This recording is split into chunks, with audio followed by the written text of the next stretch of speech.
마가복음 1장 1절로 8절까지 말씀을 우리 같이 교독하도록 합니다. 하나님의 아들 예수 그리스도 복음의 시작이다.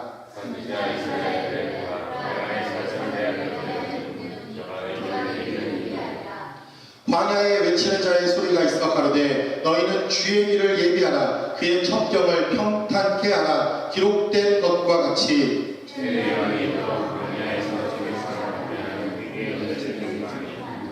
온 유대 지방과 예루살렘 사람이 다 나아가 자기 죄를 자복하고 요단강에서 그의 침례를 받더라.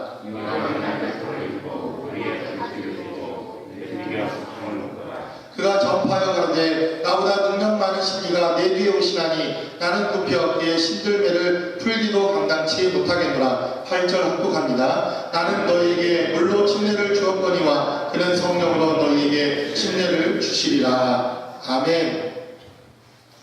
저희는 지난 4주간 예배자라는 말씀을 가지고 우리가 하나님 앞에 어떠한 모양으로 예배드리는 삶을 살아야 할 것인가 말씀을 나누었습니다. 지난 4주간의 말씀을 통해 하나님이 회복하셔야 할 예배, 그리고 이 땅에 하나님이 간절히 회복하시기를 원하시는 예배자의 삶이 무엇인가를 여러분들과 말씀을 통해 나누었고, 오늘부터는 마가복음을 여러분들과 함께 나누도록 하겠습니다. 마가복음은 16장까지밖에 안 되는 짧은 복음서이지만, 그러나 우리가 한 주에 이 복음서에 기록되어 있는 말씀을 나누다 보면 아마도 1년 이상을 마가복음을 함께 나누어야 되지 않을까라는 생각을 해보게 됩니다. 비록 마가복음이 16장이라는 아주 짤막한 복음서 중에서도 가장 짤막하게 기록되어 있는 하나님의 말씀이지만, 이 마가복음이 주는 우리의 영혼의 메시지와, 그리고 마가복음이 복음서로서 하나님께서 우리의 삶의 자리에 주셨던 이 폭발적인 생명의 역사는 우리가 마가복음을 통해서 하나님의 말씀을 나누면서 여러분들과 함께 나누기를 원합니다. 우리가 이 마가복음의 복음서를 이해하기 위해서 마가복음이 쓰여졌을 것이라고 생각되어지는 이 시기에 일어났던 두 가지의 사건을 우리가 살펴봐야 할 필요가 있습니다. 그 첫 번째는 AD 70년경 이 마가복음이 쓰여졌을 것이라고 생각되어지는 그 시기에 일어났던 이 유대의 한 사건을 우리가 살펴봐야 할 필요가 있습니다. 그 사건은 바로 성전과 예루살렘이 완전히 무너져 내리는 사건입니다. 주님께서도 성전을 향해 우시면서 너희가 저 성전을 위해서, 다음 세대를 위해서 울라, 이렇게 말씀하셨던 말씀을 우리가 기억하면서 이 AD 약 70년경 로마에 의해 이 성전은 완전히 멸망을 당하게 됩니다. 돌 위에 돌 하나도 남지 아니라 말씀하신 하나님의 예언의 말씀을 따라 성전은 파괴되어지고 예루살렘 성벽은 완전히 무너져 내려서 더 이상 이제 이스라엘이라고 하는 나라는 완전히 이 땅에 멸망을 당하여, 그 시점으로부터 이스라엘 백성들은 전 세계를 떠돌아다니는 디아스포라의 삶을 살아가는 시점이 바로 이 성전이 파괴되어지는 시간입니다. 여러분들이 몇 년 전에 대한민국의 국보 1호 남대문이 불에 타서 무너져 내리는 것을 혹시 경험하거나 보거나 신문, 뉴스, 지상을 통해서 보신 분들이 계실 겁니다. 저도 그 내용을 TV를 통해서, 속보를 통해서 보면서 어떻게 이럴 수 있나? 아니 도대체 나라를 어떻게 운영을 하기에 저거 하나를 관수를 못해서, 이런 마음이 들기도 했습니다. 남대문이 무너져 내리는 것을 보면서 왜 내 마음이 무너져 내리는지 그러한 느낌을 받았습니다. 또한 2001년도 제가 그날 샌프란시스코에 그 세미나가 있어서 출장을 갔던 기억이 있었는데, 그날 아침 하필 골든게이트를 넘어서 그 위쪽으로 제가 세미나장을 향해야 되는데 911이 일어났어요. 속보가 막 TV에서 나오기 시작하고 사이렌이 울리기 시작하고, 그리고 호텔 내 방에 계속해서 오늘 샌프란시스코 공항과 그리고 금문교를 다 폐쇄한다는 그 내용들이 계속해서 들려주고, TV를 통해서 그 트윈타워가 무너지는 것을 보면서 이상하리만큼 제 마음도 한때 무너져 내리는 것을 본 적이 있습니다. 어떻게 이런 사건들이 어떻게 이런 일들이 일어날 수 있을까? 아마 여러분들도 그 트윈타워가 무너지는 것을 보면서 아주 착잡한 마음을 금할 길이 없었을 것이라고 생각되어집니다.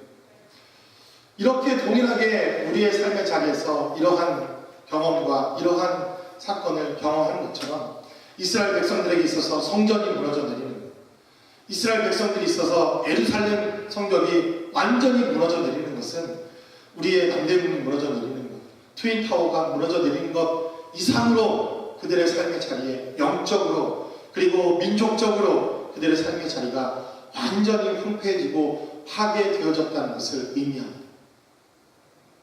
무엇보다도 유대인 그리스도인 그리고 유대인 할 것 없이 누구나 다 그 성전을 향해 하나님께 예배하며 그 성전을 향해 하나님께 찬양하며 그 성전을 향해 그들의 영적인 삶을 살았던 유대인들에게 있어서 바로 성전의 파괴 그리고 예루살렘 성벽에 완전히 몰락은 그들의 영적 삶이 완전히 파괴되어졌음을 우리에게 간접적으로 보여주는 또한 영적인 메시지가 들어있습니다. 이렇듯 이 마가복음이 쓰여졌을 것이라고 생각되어지는 그 시기에 그들의 영적 그리고 마음적, 심적 여러 가지 상황과 환경은 너무나도 힘들고 어려운 환경 가운데 있었다는 사실입니다. 이렇게 예루살렘 성전의 파괴와 함께 우리가 이 마가복음을 이해하기 위해서 또 한 가지 로마에서 있었던 그때 당시 사건 하나를 우리는 기억해야 할 필요가 있습니다.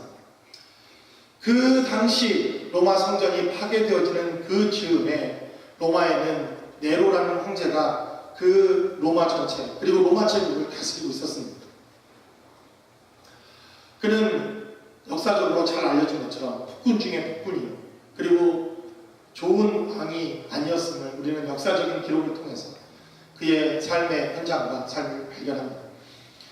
그가 얼마나 악독하고 얼마나 포악했는지 그리고 아직 많은 학자들 가운데 의견이 분분하지만 그는 로마를 불을 지르고 그리고 그가 로마가 불타는 것을 보면서 술을 마시면서 노래를 부르며 시를 지어 읊었다라는 그러한 기록들이 기록되어진 것을 봅니다.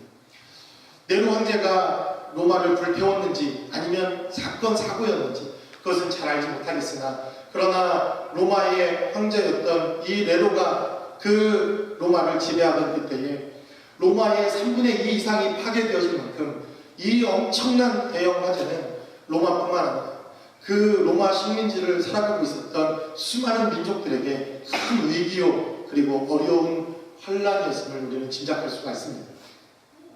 그런데 안타깝게도 정치적으로 그리고 여러 가지 환경으로 위기에 몰렸던 이 네로 황제는 이 로마의 대참사의 주범으로 그리스도인들을 뽑습니다. 그리고 그리스도인들이 이 불을 질렀다라는 성명을 내걸고 그리스도인들을 처형하기 시작합니다. 그 사건을 시작으로 로마는 대대적인 그리스도인들에 대한 핍박이 시작되는 것을 봅니다.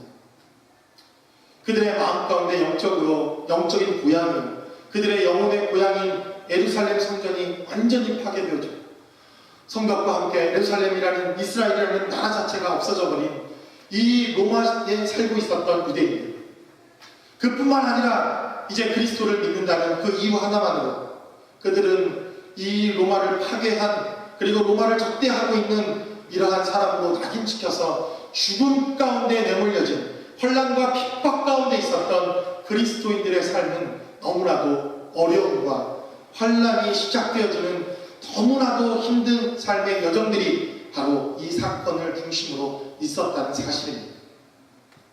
안과 밖으로 너무나도 힘들고 어려웠던 그러한 그리스도인들 그리고 로마의 디아스포라의 삶을 살고 있었던 유대인 이스라엘 그리스도인들의 삶의 자리에는 영적으로나 환경적으로 너무나도 힘겨운 삶의 여정과 시간들이 시작되어지는 그러한 절망적인 순간의 시간들이었습니다. 그들은 두렵고 어려운 환경이었을 것입니다. 그들은 지하에 들어가 이제 그들의 믿음과 그들이 예배하며 찬양하는 그리스도 예수를 온전히 증거하는 것만으로도 죽음에 처할 수밖에 없는 어려운 환경의 순간들을 그들은 계속해서 살아가고 있었을 것입니다. 그들의 고향, 그들이 돌아갈 나라와 그들이 돌아가야 할 땅조차 잊어버린 나라 없는 백성의 서름을 그들은 살아가고 있었을 것입니다. 이러한 절망, 절대적인 절망을 살아가고 있었던 유대인 그리스도인들 사이에 누가 시작했는지, 어디서부터 시작되었는지, 그리고 누구를 통해서 전달되어졌는지 모를 하나의 쪽지에 담겨져 있는 복음의 메시지가 한 사람 한 사람 손에 의해 전달되어지기 시작합니다. 그 쪽지에 적혀져 있는 복음의 메시지를 듣고 그들은 다시 힘을 내기 시작합니다. 그리고 또 다른 사람에게 전달되어지는 그 복음의 메시지를 듣고 그들은 사자굴에 들어가기를 주저하지 않습니다. 그리고 전해진 한 편의 쪽 복음의 메시지를 듣고 그들은 담대하게 불에 나와 그리스도 예수의 생명을 증거하는 것만으로도 죽을 수밖에 없었던 그 로마에서 처형당하기를 기꺼이 하며 그 밤에 화형을 당하여 로마의 이 거리를 밝히는 인간 불기둥으로 순교의 삶을 살아감에 있어서도 그들의 삶을 아낌없이 주님께 드리기로 작정하기 시작합니다. 바로 그렇게 하나씩 한 사람 한 사람에 의해 하나씩 전달되어진 그쪽 복음의 메시지가 바로 이 마가 복음의 메시지라는 사실을 우리는 기억해야 할 필요가 있다는 것입니다. 그러므로 이 복음은 고난과 핍박과 그리고 절대절명의 순간 속에 있었던 하나님의 교회, 로마의 교회를 순교의 생명으로 그리고 순교의 피로 그 교회를 살리는 것으로 결국에 나아가 로마를 완전히 정복하게 하는 하나님의 생명의 메시지가 바로 이 마가복음 가운데 기록되어졌다는 사실입니다. 저희는 여러분들과 함께 이 마가복음의 메시지를 나누면서 그 초대교회에 있었던 하나님의 역사 그리고 로마를 뒤집어 엎을 수 있을 만큼 강력했던 이 마가복음의 메시지들을 여러분들과 함께 나누는 시간들을 갖게 될 것입니다. 여러분들이 이 복음서를 통하여 그리고 이 마가복음의 생명의 역사를 통해 저와 여러분들도 역시 초대교회의 성도들이 누렸던 이 복음의 생명과 능력의 역사를 저와 여러분들이 마음껏 누리실 수 있는 삶이 되시기를 주의 이름으로 간절히 축원합니다. 첫 번째로 우리는 이 복음서의 저자인 마가에 대해서 생각해 봐야 할 필요가 있습니다. 마가복음, 마가라는 이 이름만으로 우리는 마가가 헬라어 문화권, 로마에서 사역을 했을 것이라는 것을 짐작할 수가 있습니다. 마가라는 이름은 헬라식 이름에 아주 그 당시 익숙해 있던 이름입니다. 여러분들이 아마 이런 이름들을 들어보셨을 것입니다. 마커스, 마카베오, 마르코 이런 이름들이 바로 이 마가라는 이름과 동일하게 사용되는 헬라식 이름입니다. 이 마가라는 뜻은 해머, 망치라는 뜻입니다. 강력한 망치, 아주 어마어마한 힘을 가지고 있는 망치라는 뜻입니다. 그러므로 이 마가복음이라는 이 복음이라는 마가복음이라는 이름 자체가 주는 이 힘과 파워와 메시지의 능력이 엄청나다는 사실을 우리는 그의 이름으로부터 알 수가 있습니다. 여러분 마가하면 제일 먼저 생각나는 것이 무엇입니까? 마가. 물론 뭐 마가복음이 있지만 마가의 다락방, 예, 할렐루야. 역시 2부가 낫군요. 1부에서는 대답을 못하시는 아무도. 물론 마가 그러면 여러 가지 생각나는 것들이 있습니다. 저도 역시 마가복음과 함께 마가하면 생각나는 것, 마가의 다락방이 생각이 납니다.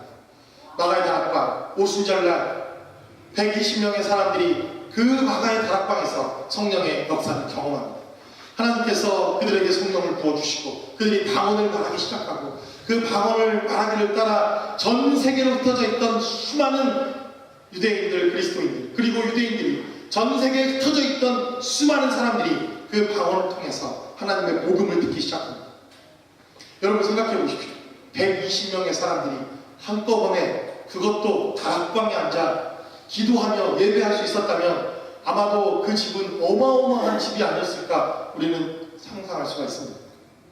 저희 집은 120명 관두고 한 20명 정도만 와서 그냥 있어도 뭐 거의 집안이 그냥 폭발할 것 같은 그러한 집인데 성경의 기록을 살펴보면 처음에는 120명이 아니라 약 500여 명의 형제가 마가의 다락방에서 함께 기도하며 하나님의 말씀을 따라 그들이 성령을 기다리며 기도했다라고 고린도전서는 기록합니다. 약 500여 형제가 함께 주님의 부활하심을 보았고 주님의 메시지를 들었고 그리고 성령을 기다리라는 메시지를 듣고 그들이 함께 기도했다고 성경은 기록합니다. 그런데 약속하신 성령이 오지 않자 하루 이틀 사흘 나흘이 되자 그들은 하나둘씩 떠나가기 시작합니다. 그리고 주님이 부활하시고 승천하시고 열흘이 지난 어느 날 120명에게 마가의 다락방에서 전심으로 기도하며 하나님께 기도하던 그들에게 성령이 임하십니다. 여러분, 성령이 임하자 어떤 일이 발생합니까? 불의 혀와 같은 것이 그들에게 임하고 급하고 강한 바람 같은 하나님의 능력과 역사가 그 120명 가운데 임하게 되자 그들은 성령이 말하게 하심을 따라 방언을 말하기 시작합니다. 하나님의 능력이 나타나기 시작합니다. 숨어있던 그리고 하나님의 말씀을 또 그 말씀을 기다리며 고대하던 이들에게 성령의 폭발적인 역사가 그들의 삶 가운데 일어나자 3,000명이 돌아와 회개하며 또 5,000명이 돌아와 회개하며 하나님의 교회는 놀라운 성령의 능력과 역사를 통해서 초대교회가 세워진 것을 보게 됩니다. 그 현장 가운데 있었던 사람이 바로 마가라는 사람입니다. 그는 그 현장에서 성령의 역사하는 것을 보았습니다. 자기의 다락방에서 그들이 기도하자 성령의 불이 떨어지는 것을 보았습니다. 방언을 말하는 것을 보았고 복음을 전하기만 하면 3,000명이 회개하고 돌아오는 것을 보았습니다. 베드로와 요한을 통하여 안진뱅이가 일어나는 것을 보았고 죽은 자들에게 손수건만 갖다 던져도 그림자만 지나가도 그들이 낫고 회복되어지는 역사를 본 사람이 바로 마가라는 사람입니다. 그랬기에 그는 이 복음서를 기록하면서 이 마가복음을 기록하면서 다른 많은 것들 기록해야 할 수많은 메시지들이 있었음에도 불구하고 그의 복음서는 강력한 성령의 역사, 강력한 하나님의 나라, 귀신을 내어쫓고 병자들이 고쳐지고 하나님의 나라가 임하고 성령이 역사하는 강력한 하나님의 나라에 대한 복음의 메시지가 이 마가복음 가운데 기록되어져 있다는 것입니다. 그러므로 여러분들이 이 마가복음을 하나 둘씩 살펴가면서 우리는 초대교회에 있었던 하나님의 복음의 능력의 메시지를 우리는 경험하게 될 것입니다. 마가가 이렇게 하나님의 능력과 은혜를 이 복음서에 기록해 놓았다는 것처럼 여러분들이 이 복음을 통하여 하나님의 강력한 메시지, 강력한 복음의 능력을 경험하실 수 있는 여러분들이 되시기를 주의 이름으로 간절히 축원합니다. 두 번째로 성경은 우리에게 말합니다. 이 복음은 하나님의 아들 예수 그리스도의 복음의 시작이라고 말합니다. 1장 1절의 말씀을 봅니다. 1장 1절은 기록하기를 하나님의 아들 예수 그리스도 복음의 시작이다 라고 성경은 기록합니다. 하나님의 아들 예수 그리스도 복음의 시작이다. 이 마가는 사도행전 13장 그리고 15장에 걸쳐 마가의 행적이 기록되어져 있습니다. 마가는 처음 안디옥 교회에서 사도 바울과 그리고 바나바의 이 복음의 메시지를 듣고 이방인의 사도로, 이방인의 복음 전파자로 그들은 첫 전도 여행을 떠나는 내용이 기록되어져 있습니다. 그런데 오늘 기록되어진 이 복음의 메시지를 기록한 마가는 사도행전 15장에 기록되어진 사건을 통해서 그는 이 복음 전하는 것이 얼마나 어려웠던지 복음을 증거하고 있었던 그 선교 그 사역에 자신이 도망하는 모습들을 마가는 보여주고 맙니다. 얼마나 선교 여행이 힘들었던지 복음을 전하는 것이 얼마나 힘들었던지 그는 이 선교 대회를 이탈해서 그가 무단으로 복음을 증거하는 것을 포기하고 다시 그의 고향 돌아가고 맙니다. 그리고는 마가의 기록은 사도행전에 더 이상 기록되어 있지 않습니다. 그 후 디모데 전서를 통해서 사도 바울은 마가 요한을 다시 한번 부릅니다. 마가 요한이 나에게 유익하다. 마가 요한을 데리고 오라. 그러나 이 마가가 전도 대회에서 이탈했을 때 사도 바울과 바나바가 심히 다투어서 둘이 갈라지는 것을 보게 됩니다. 마가 때문에 이 복음을 전파하던 바나바와 사도 바울은 다툼이 일어났고 교회는 둘로 갈라지는 초대교회 역사를 우리가 보게 되는데 그러한 분란의 소지가 되었던 마가는 나중에는 사도 바울의 부름을 받아 다시 한번 복음의 헌신자로, 복음의 사역자로 그가 사역을 하고 있었다는 사실을 우리는 발견하게 됩니다. 아마도 마가는 로마에서 사도 베드로의 통역관으로 복음을 증거하는 베드로의 통역자로 그는 사역을 했던 것 같습니다. 사도들, 주님께서 선택하셨던 이 사도들이 사용했던 단어는 아람어라는 단어가 그 말이 그 당시에 사용되어졌습니다. 사도 바울이나 마가와 같이, 누가와 같이 이렇게 헬라의 철학과 헬라의 고급 교육을 받은 사람들은 헬라어를 사용할 수 있었지만 갈릴리 어부 출신 교육과 배움이 미천했던 이 사도들은 아람어, 헬라어를 사용할 수 없었던 그러한 연약함들이 있었습니다. 여러분, 이중어를 언어를 한다는 것, 두 가지 언어를 한다는 것이 얼마나 축복인 줄 아십니까? 여러분들 가운데 이중 언어를 하시는 분, 정말 하나님이 얼마나 여러분들을 복되게 하시는 하나님의 축복이라는 사실을 기억해야 할 필요가 있습니다. 이렇듯 마가는 베드로의 통역관으로 복음이 증거되고, 그리고 로마에 있었던 유대인들에게 메시지를 전했던 베드로의 통역관으로 그는 일을 하고 사역을 감당했던 것 같습니다. 그래서 마가복음에 증거되어진 이 복음은 베드로의 설교를 통해서, 그리고 베드로의 가르침을 통해서 베드로가 로마에 증거했던 복음의 메시지의 내용과 요약들이 마가복음에 기록되는 것을 우리가 봅니다. 마가복음 1장 1절에 기록되어 있는 하나님의 아들 예수 그리스도 복음의 시작이라고 말하는 이 메시지는 마태복음 16장 16절에 기록되어 있는 메시지입니다. 마태복음 16장 16절의 말씀을 한번 찾아볼게요.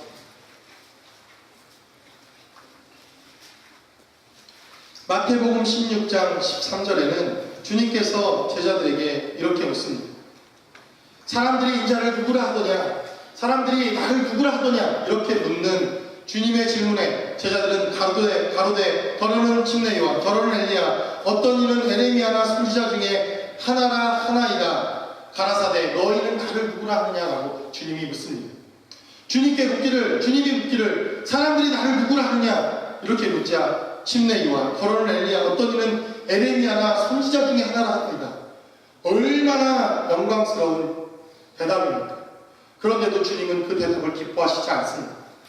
그리고는 말하기를 그래? 그러면 너희는 나를 누구라 하느냐? 이렇게 두 번 다시 묻습니다. 그러자 시몬 베드로가 대답하여 가로되 주는 그리스도시요 살아계신 하나님의 아들입니다 라고 고백합니다.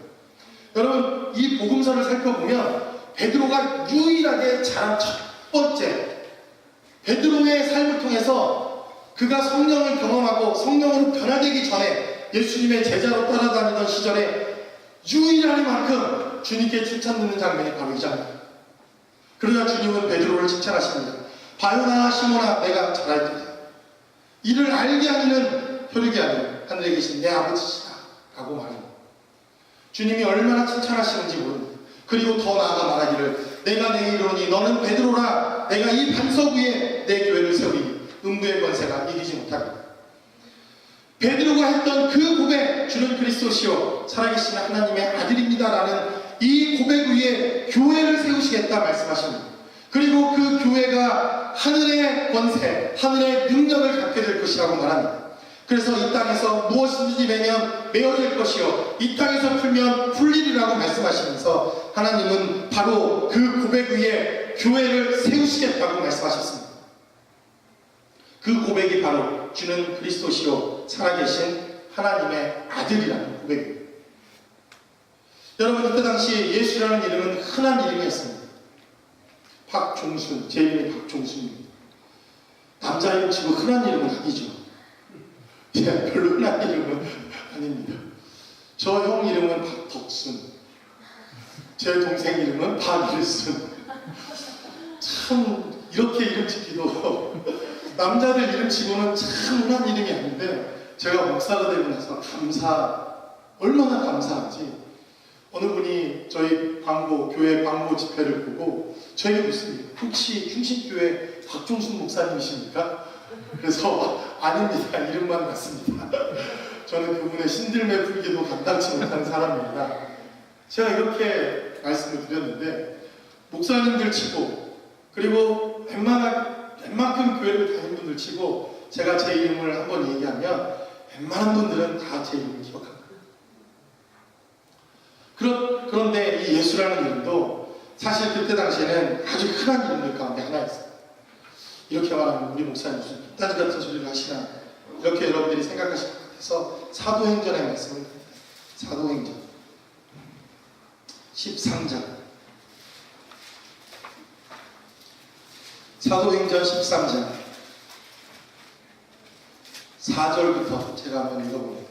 사도행전 13장에는 안디옥 교회가 바울과 바나바를 선교사로 파송하면서 그들이 첫 번째 복음 전도지였던 구르고라는 지역에 일어났던 사건이 사도행전 13장 4절부터 기록되어져 있습니다. 제가 한번 읽어봅니다. 두 사람이 성령의 보내심을 받아 실루기아에 내려가 거기서 배 타고 구브로로 가서 살라미에 이르러 하나님의 말씀을 유대인의 여러 회당에서 전할세 요한을 수종드는 자로 두었더라. 온 성 가운데로 지나서 바보에 이르러 바 예수라는 유대인 거짓 선지자 박수를 만나니라고 성경은 기록되어 있습니다. 자, 6절을 보시면 거기서 그들이 복음을 증거하고 있는데 바보라고 하는 섬에 이르러 그들은 바 예수라고 하는 거짓 선지자 박수를 만났다고 되어 있습니다. 바 예수, 바라는 말은 헬라어로 아들이다 이런 뜻입니다.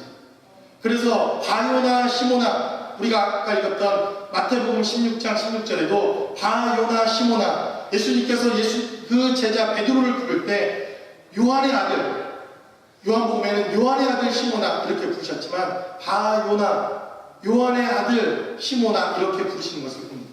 또 디메오 바디메오가 이름이 아니라 디메오의 아들 바디메오 소경이 또한 복음서에 등장을 합니다. 이렇게 바라는 말이 기록되어 있으면 누구누구의 아들 그 이름이 기록됩니다. 이 거짓 선지자를 만났는데 그 이름이 예수라는 그 아버지 이름이 예수라는 예수라고 불리는 사람의 아들이 거짓 선지자였습니다. 이렇듯이 그 헬라시대 문화권에 예수라는 이름은 종종 기록되어지는 이름입니다. 그래서 무슨 다큐멘터리 무슨 프로그램에서 예수라는 이름이 발견되어졌는데 아들이 있었고 딸이 있었고 그 예수라는 사람이 결혼도 했고 몇 년도에 결혼도 했고 이런 말도 안 되는 이야기들을 해내는데 여러분 팔레스타인의 땅들을 뒤집어 오고 무덤을 파헤쳐 보면 예수라는 이름은 이쪽에도 있고 저쪽에도 있고 뒷동네에도 있고 앞동네에도 있고 제가 꼭 성지순례를 가본 것처럼 이야기하는데 가보지는 못했습니다. 그냥 성지순례 필름을 보면 그렇게 등장을 합니다. 그런데 성경은 기록하기를 바로 이 복음서를 통해서 하나님의 아들 예수 그리스도 복음의 시작이라고 증거합니다.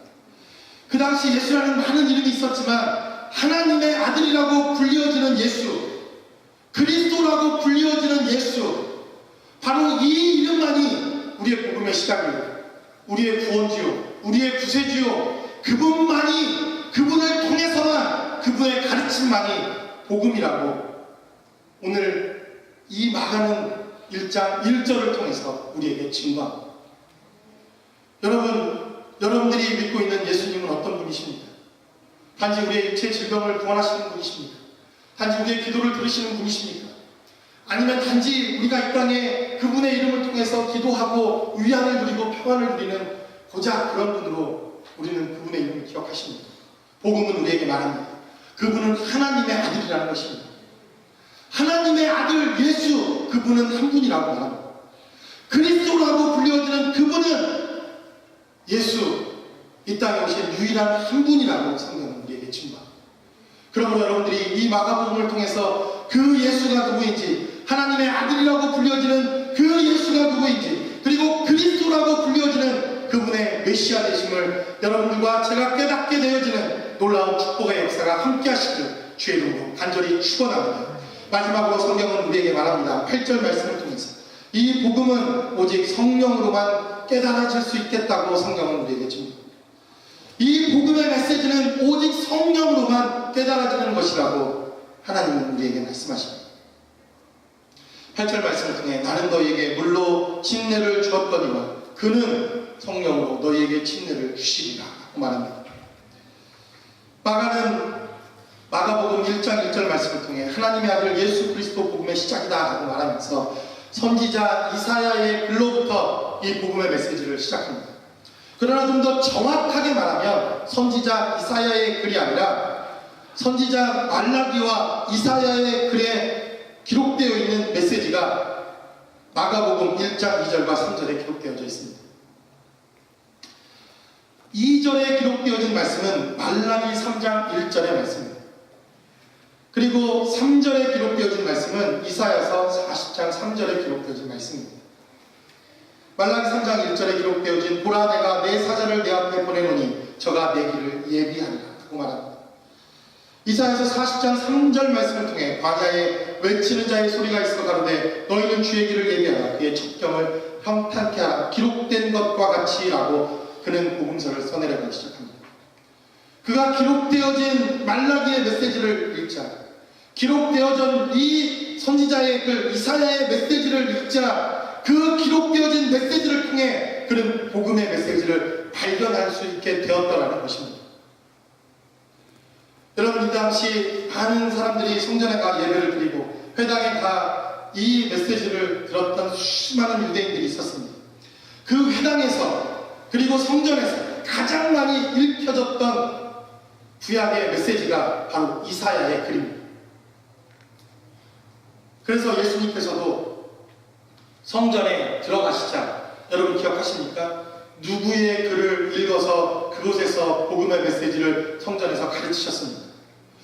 예수님께서도 이사야의 글을 읽어 성전에서 가르치셨다고 되어 있습니다. 가장 많이 읽혀졌던 이사야의 글, 가장 많이 사랑했던 이사야의 메시지, 그들이 가장 많이 이사야의 글을 읽었고 사랑했던 이유는 그 이사야의 글 가운데 가장 많은 메시아적 예언의 메시지가 기록되어져 있기 때문입니다. 그러나 그들은 성령으로 깨닫지 못하자, 성령으로 변화되지 못하자, 성령으로 그의 말 하나님께서 기록하신 그 복음의 생명의 메시지를 깨닫지 못하자 아무리 이사야의 글을 읽고 아무리 말라기의 글을 읽어도 그 메시지를 통해서 그들은 예수 그리스도를 바라볼 수 없었다는 사실입니다. 그러나 마가의 다락방에 성령이 임하는 것을 경험합니다. 성령 하나님을 통하여 메시지들이 깨달아지고 요엘의 메시지를 통해서 구약의 메시지들을 통해서 시편의 메시지들을 통해서 메시아 되신 예수 그리스도에 대한 복음의 메시지가 깨달아지기 시작한 초대교회의 사도들의 메시지를 통해 그리고 그들의 복음을 통해 마가 역시 그가 읽은 이 복음의 메시지 구약의 메시지를 통해서 그는 예수 그리스도를 발견하기 시작했다는 것입니다. 그리고 또 그는 계속해서 말합니다. 바로 그 예수 그리스도 그분을 신내주기 위해서 그분의 공생애를 시작하기 위해서 그분이 이 땅에 복음의 생명의 메시지를 증거하기 위해서 한 사람이 나와 예수 그리스도의 복음의 메시지가 시작되도록 그의 공생애가 시작되도록 그에게 침례주는 일이 있을 것이라는 것을 예언되어진 것처럼 바로 침례 요한이 바로 이 땅에 나타나 예수 그리스도가 침례받을 것이라는 복음의 메시지 그 메시지가 마가복음 1장 1절로 8절까지 기록된 첫 번째 복음의 메시지입니다. 저희는 침례교회입니다. 여러분들이 혹 다른 교회나 다른 교단에서 세례를 받고 오셨어도 저희는 억지로 막 물에 집어넣어서 여러분들이 막 발버둥치게 만들지는 않습니다. 여러분들이 자연스럽게 침례를 받으시면 됩니다. 아니 받지 않아도 믿음으로 고백하는 것이 있으면 저희는 침례를 받은 것과 동일하게 여러분들의 신앙 고백을 인정해 드립니다. 그럼에도 불구하고 이 침례는 놀라운 복음의 비밀이 숨어 있습니다. 그래서 우리는 이 침례를 고집하는 것입니다. 물론 침례를 받지 않았다고 구원 못 받는 것 아닙니다. 여러분들이 자유롭게 세례를 받으셔도 됩니다. 그러나 이 복음의 메시지의 침례는 매우 중요한 메시지 하나를 담고 있다는 사실을 우리는 기억해야 할 필요가 있다는 것입니다. 단지 물에 들어갔다 나와서 만인이 보는 앞에서 복음을 증거하는 것 그런 행위로 끝나는 것이 침례가 아니라고 성경은 우리에게 가르칩니다. 우리는 로마서 6장 1절로 5절까지 기록되어진 대로 우리가 물에 들어가는 것은 예수와 함께 우리가 십자가에 죽었다는 것을 고백하는 고백이라고 말합니다. 그리고 물에 다시 나오는 것은 주님과 함께 부활했다는 것을 우리가 고백하는 것이라고 성경은 기록합니다. 그것과 함께 우리가 깨달아야 할 중요한 메시지 하나가 있습니다. 창세기 1장 1절의 말씀을 봅니다. 창세기 1장 1절. 다 함께 한번 찾아봅니다. 창세기 혹시 모르시는 분이 계십니까? 성경에 맨 앞쪽 창세기 1장 1절은 이렇게 기록되어 있습니다. 태초에 하나님이 천지를 창조하십니다. 이 말씀을 모르는 분들은 없을 것이라 생각합니다. 땅이 혼돈하고 공허하며 흑암이 깊음 위에 있고 하나님의 신은 수면에 운행하십니다. 하나님이 천지를 창조하셨습니다. 천지를 창조하시고 우리가 있는 이 우주를 그렇게 만드셨습니다. 그런데 1장 2절에 보니까 이 우주는 수면으로 둘러싸여 있다고 성경은 기록하고 있습니다. 물벽으로 이 우주를 감싸고 있다고 성경은 기록되어 있습니다. 2절 말씀을 통해서 하나님의 신은 수면에 운행하였다라고 기록하고 있습니다. 또 6절 말씀을 보니까 하나님이 가라사대 물 가운데 궁창이 있어 물과 물로 나뉘게 하리라 하시고 하나님이 궁창을 만드사 궁창 아래의 물과 궁창 위의 물로 나뉘게 하심에 그대로 되었다라고 성경은 기록합니다. 쉽게 얘기해서 하나님이 천지를 만드시고 이 천지를 만드셨던 가운데 위의 물과 아래 물로 나눴다는 겁니다. 우리가 보는 바다, 강 이런 것들은 바로 궁창 안에 들어있는 물입니다. 궁창 밖에 하나님께서 물벽으로 이 우주를 감싸고 있다고 성경은 기록합니다. 그래서 얼마 전, 몇 해 전, 여러분 아시죠? 영국의 그 유명한 물리학자 스티븐 호이킹 박사가 아시죠? 어떤 분인지? 그분은 그냥 뇌만 살아있습니다. 모든 기능이 완전히 죽으셨고 그분이 뭐라고 얘기를 했냐면 컴퓨터의 글로 손가락 하나 탁탁탁 움직일 수 있는 그의 몸으로 우주는 물벽으로 이루어져 있다. 이렇게 고백을 했습니다. 아주 난리가 났었습니다. 물리학에서는 난리가 나고 대서특필을 하고 타임지, 뉴스위크지, CNN 방송, 한국 방송에서도 난리가 나고 우주가 물벽으로 돼 있다더라. 저는 하나도 안 놀랐습니다.